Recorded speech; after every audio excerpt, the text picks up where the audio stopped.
Udah tersambung nih sama salah satu muridnya Kak Seto. Bukan cuma Naya, ada satu lagi. Siapakah dia? Jeng Jeng, munculin dong. Nah, Mas Erwin. Mas Erwin, apa kabar? Baik. Kayaknya stay di rumah makin sehat nih ya kayaknya. Agak berisi ya. Iya, agak stabil kayaknya nih ya. Nah, Nggak tapi tahu kan mau ngapain. sehat tapi kan Mas. Ngemil lagi. Mas Erwin, ceritain Ya. dong dulu. Katanya sempat jadi anak didiknya Kak Seto. Iya, apa? Dulu kan saya ikutan namanya ada lembaga pendidikan musik Bina Musika. Nah, kemudian di Bina Musika itu jadi rutin latihan. Nah, kebetulan saya bersahabat sama yang namanya Budi, rumahnya dekat tempat saya belajar latihan musik itu, masih SD kelas lupa ya, 10 tahun apa 15 tahun saya. 11 tahun. Tahun berapa tuh? Kelas 5, pokoknya Tahun 11 berapa, tahun. Mas? Ya. Ya. Nah, di rumah itulah saya sering di rumah Pak Budi inilah saya sering berjumpa sama namanya waktu itu Kak Seto, Mas Seto manggilnya.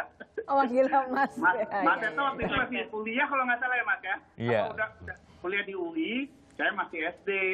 Nah, kemudian karena Mas Seto sering juga kayaknya ada organ di tempat itu, ada kayaknya kita jadi Mas Seto bikin lagu, saya nyanyi. Karena dulu saya penyanyi kan, saya penyanyi cilik. Jadi saya nyanyi, belajar segala macam, belajar lagu baru, lagu segala gitu-gitu.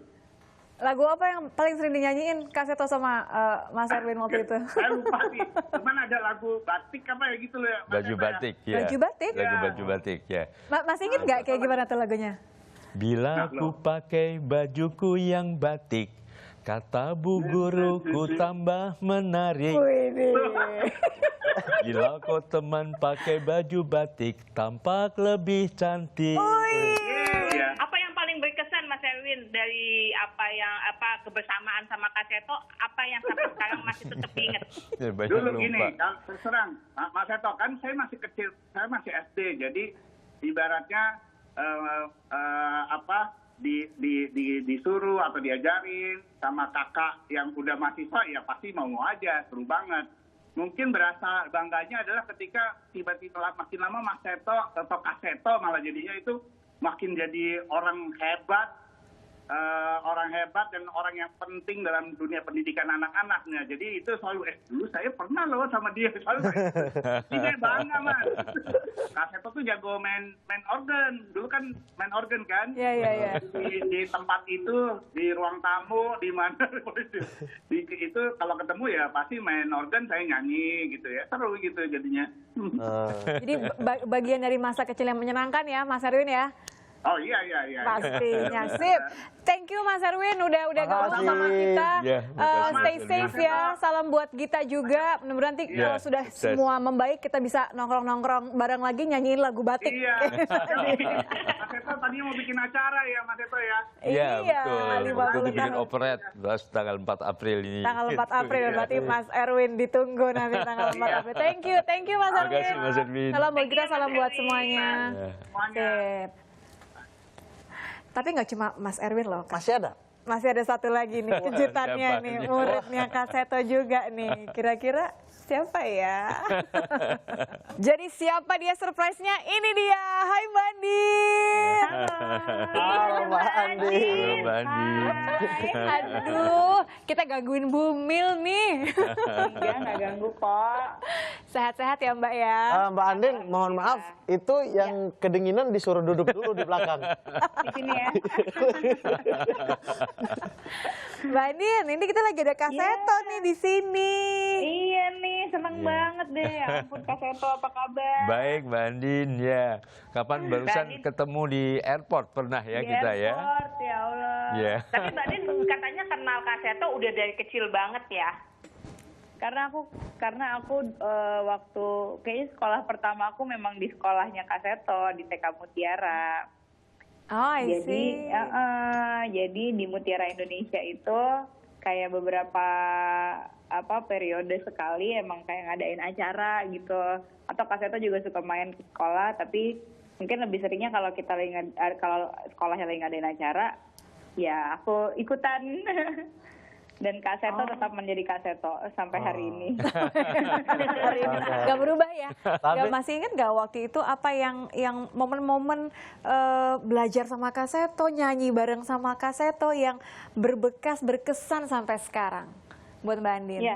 Iya. Yang berkesan banget sih sebenarnya ya pokoknya kalau kayak setiap ada acaranya itu kan edukatif banget ya. Jadi misalnya kayak anak-anak TK kunjungan ke Taman Mini gitu. Misalnya aku inget banget waktu itu ada pertama kalinya juga nggak cuma Kak Seto doang, aku juga ketemu sama Pak Habibie waktu itu gitu, almarhum. Terus udah gitu ada yang paling seru sih sebenarnya adalah kalau lagi adegan-adegan perbonekaan gitu sebenarnya. Dan itu tuh membekas banget di aku dan mungkin juga di anak-anak yang lainnya ya. Kayak menurutku kayak Kak Seto tuh storyteller sejati. Wih, storyteller sejati. Tapi ini membuat Mbak Andin sampai akhirnya terinspirasi untuk ngedongeng juga nggak buat Kawa atau buat si kecil nanti kalau sudah lahir? Iya. Jadi sampai hari ini anakku karena dia masih dia belum nonton TV gitu.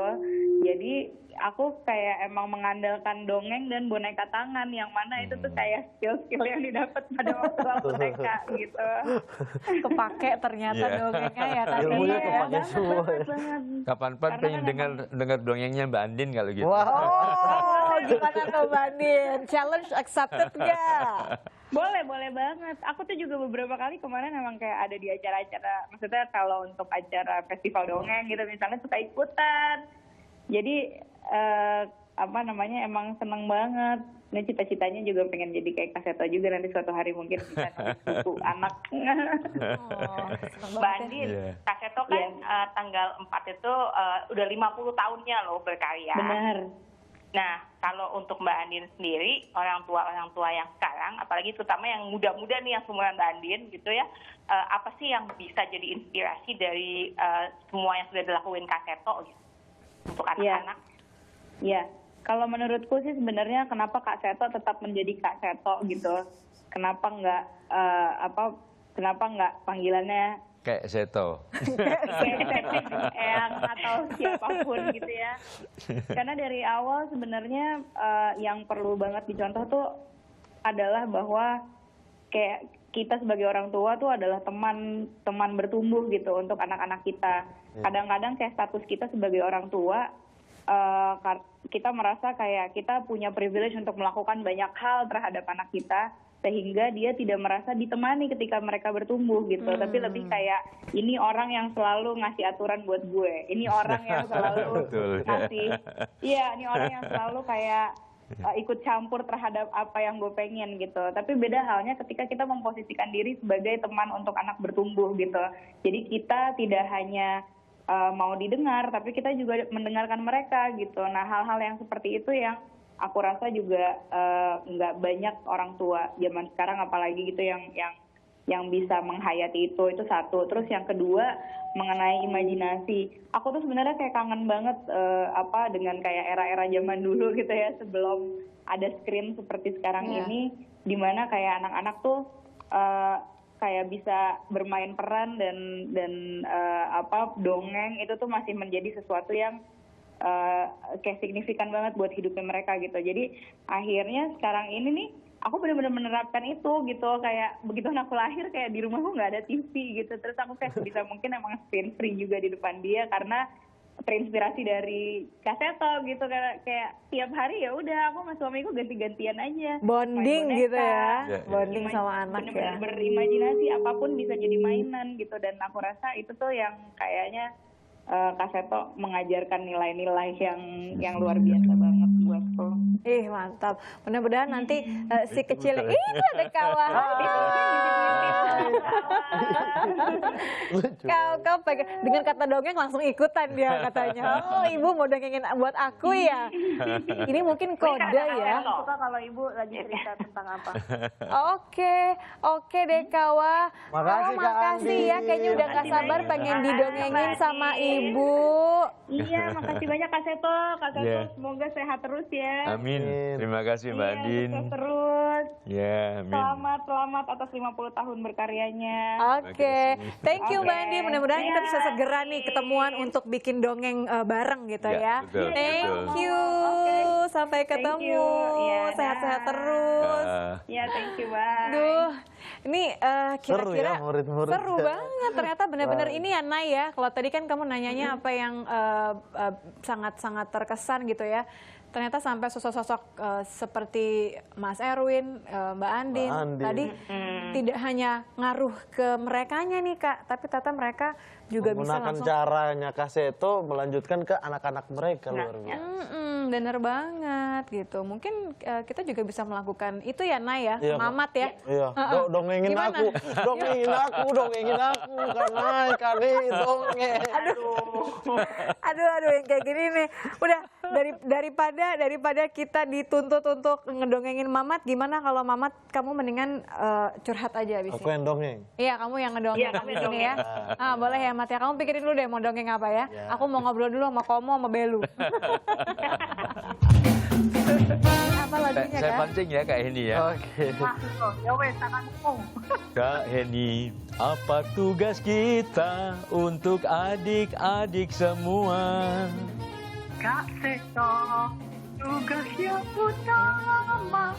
Apa tuh? Mengajak semua bergembira. Sorry.